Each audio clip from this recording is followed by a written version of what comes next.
तर आपण ही दृश्य पाहू शकतो। उद्धव ठाकरे हे रवाना झालेले आहेत। उद्धव ठाकरे यांच्या वाहनांचा ताफा सध्या रवाना झालेला आहे। आज ठाकरेंचा वचननामा जाहीर करण्यात येणार आहे आणि त्यापूर्वीची ही दृश्य तुम्ही पाहताय। ठाकरे सेना आणि मनसे निवडणुकांसाठी सज्ज झालेली आहे। आज राज्यासाठी किंबहुना मुंबईकरांसाठी देखील वचननामा जाहीर केला जाणार आहे आणि त्यासाठी ठाकरे बंधूंचा हा वचननामा जाहीर करण्यासाठी सध्या जोरदार तयारी सुरू आहे। कुठे पोस्टर्स लावण्यात आलेले आहेत आणि सध्या ठाकरेंचा हा वाहनांचा ताफा आपण पाहिला।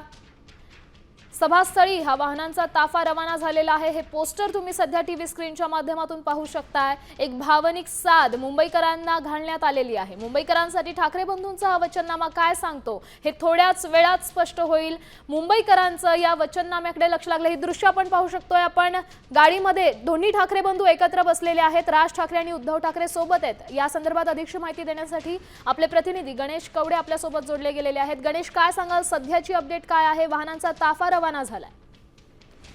नक्कीच उद्धव ठाकरे आहेत ते आता दादरच्या दिशेने रवाना झालेले आहेत। आज दोन्ही ठाकरे बंधूंचा आहे तो वचननामा येणं जाहीर होणार आहे। त्यामुळे या वचननाम्यामध्ये खरं तर मुंबईकरांना नेमकं काय सुविधा देणार आहेत या सगळ्या संदर्भामध्ये थोड्या वेळामध्ये हे दोन्ही बंधू आहेत ते प्रसिद्ध करताना पाहायला मिळणार आहे। मात्र आता उद्धव ठाकरे आहेत ते दादरच्या दिशेने निघालेले आहेत। मात्र उद्धव ठाकरे डायरेक्ट राज ठाकरे यांच्या निवासस्थानी जातील आणि त्यानंतर तिथून शिवसेना भवनामध्ये खरं तर हा सगळा कार्यक्रम पार पडणार आहे। असं तर त्या ठिकाणी दोन्ही बंधू एकत्र आहे ते शिवसेना भवनामध्ये जाताना पाहायला मिळणार आहे। राज ठाकरे देखील तब्बल 19 वर्षांनंतर खरं तर आहे ते शिवसेना भवनमध्ये आहे ते जाणार आहेत आणि त्यामुळे कुठेतरी एक मोठी उत्सुकता आहे ती सगळ्या शिवसैनिकांना लागलेली आहे आणि त्यामुळेच आता या वचननाम्यातून नेमकं मुंबईकरांना काय मिळतं हे देखील पाहणं गरजेचं आहे। नक्कीच गणेश, धन्यवाद दिलेल्या या सविस्तर माहितीसाठी। त्यामुळे तुर्तास उत्सुकता आहे की वचननाम्यात काय